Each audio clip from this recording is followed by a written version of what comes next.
A pie chart shows a static number and how categories represent part of a whole the composition of something. A pie chart represents numbers in percentages and the total sum of all segments needs to equal 100%.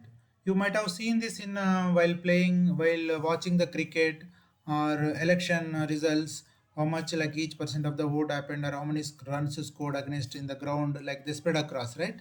So in this example, like whatever the matplotlib as the PLT we have taken, right? That PLT contains along with the bar and histogram or bar plot and other things, right? This one is a pie. So in this pie, we are giving that DF of age, like individual column or we are taking, and this is a age values, and we are giving some labels to it: A, B, C, D, E, F. We can call it a middle age or senior age or young age or something like that, some kind of labels. But here we are taking these labels, and in this we are using some auto percentage. This percent 1.1. It means like 10% of each category is considered.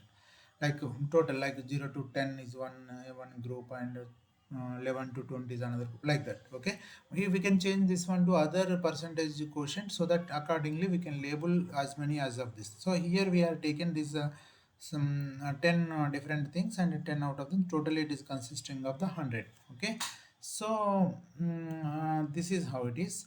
And then if you move down further, like we are taking other kind of things also, like income also taken into the labels.